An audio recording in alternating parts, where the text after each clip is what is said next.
With today's kind of weather, we showed you that little bit of snow falling at Snowbird. The rain coming in the valley, snow in the mountains. I want to show you this time lapse. This was this morning, 8 o'clock.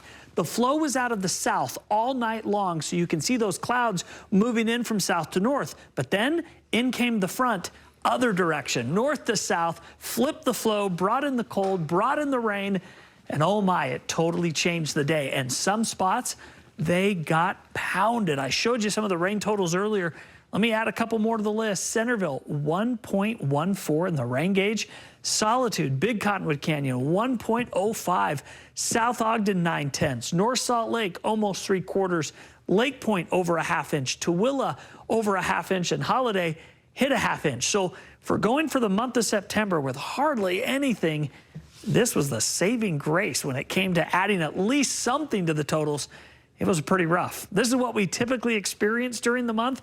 5 days with highs in the 90s, 13 days in the 80s, 8 days in the 70s, 3 days in the 60s, 1 in the 50s, with 1.06 our average precipitation. How'd we do?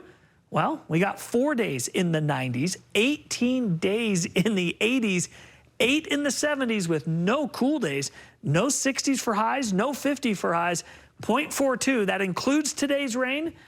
40% of average. I guess it's better than nothing. It would have been a whole lot worse had we not had today's storm.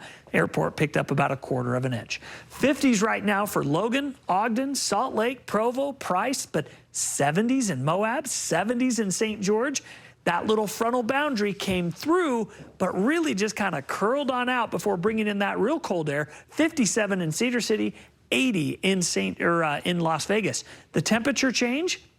Down 11 in Ogden, down 11 in Salt Lake, 13 cooler in Delta, but 0 in Moab, +7 in Monticello, and only 1 down in St. George. So the impact was definitely across the northern, western, and central part of the state.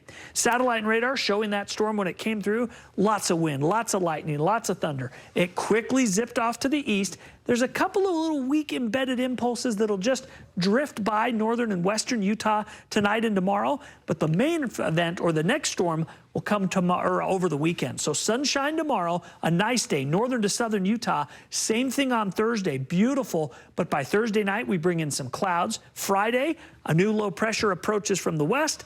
It will take aim on Utah for Friday night and Saturday. Tomorrow, no storms, just beautiful. Sunshine in Logan, 74, 75 in Vernal and Cedar City, 87 in St. George. Next 7 days, we're in those upper 80s all the way through Thursday, 86 Friday, then we dip Saturday.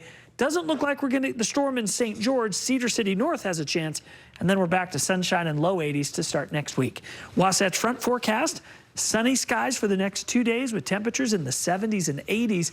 But by Friday, we dip with a 30% chance of evening showers. And then by Saturday, Sunday, highs in the 60s, lows dipping into the 40s and 50s, and a pretty good chance of rain on Saturday. So a soggy conference weekend, at least for part of it, and then cooler next week. Fall is in full effect. Yes, it is. All right. Thanks, Kev. Yep.